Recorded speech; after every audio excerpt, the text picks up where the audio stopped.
Okay, so I'm going to ask you another question. I'm going to quote someone called Peter Guy in the South China Morning Post. Now, I'll read it word for word, and I want everyone to have an opinion of this. I didn't write this. This is in the paper today or yesterday. Hong Kong's venture capital scene hasn't demonstrated the consistent long-term returns and success stories to justify the attention of big money.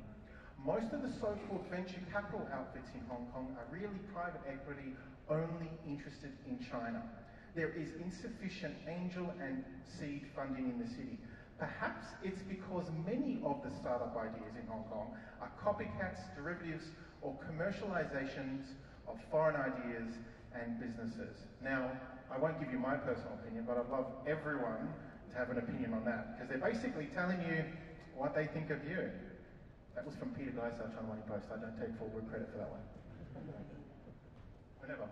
Yeah, well, I would agree. I think, I spent 2 years here in Hong Kong from 2012 to 2014 when I was the CTO at UBS for innovation.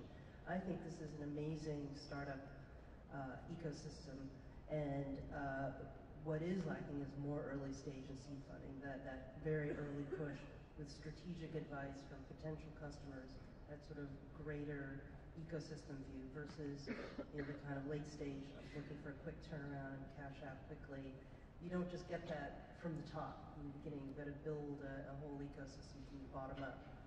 So I would think that I kind of disagree that the ideas here are derivative.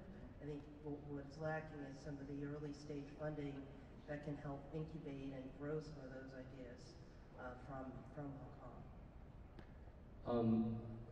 Thanks, James. I actually read the article, and I have to thank Peter for shining the spotlight into this if you're in the audience.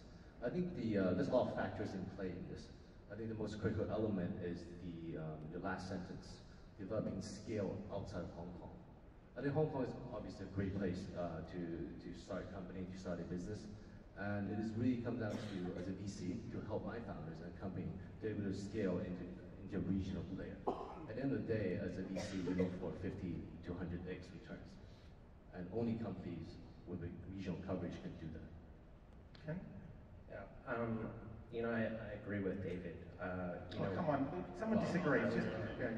I think you have to look at the size of the opportunity, and so that's somewhere to start. But I do think I've spent a lot of time here over the last couple of years, and the ecosystem in an early stage, there is a lot of noise, but I'm happy to see that there are more initiatives around mentorship and guidance. There have been, I think, there have been regionally a lot of money has gone into the early stage into companies where I think ideas haven't been sounded out and flushed out very clearly. So I'm hopeful that with, again, the development of the ecosystem here, that there are more and more opportunities going forward. Disagree, Steve, please. Yeah, no, I disagree. I think it's changing. I think there's a growing angel community here. Again, it's very hard to find. I think that's the issue. It's much harder to find than in other markets. However, on the point that it's ideas and copy markets, honestly, I think I filed 6 patents and I could have filed lots more, but I think ideas are cheap. Everyone has them and execution's everywhere. And I've seen, every entrepreneur in Hong Kong that can actually execute really well does really well. And that's the end of the story. It doesn't matter whether someone else thought of it in another market or whatever. It's their ability to, get going in Hong Kong and then scale across the region. And that's what Hong Kong's good for. So I see when that execution lines up, that's all that really matters.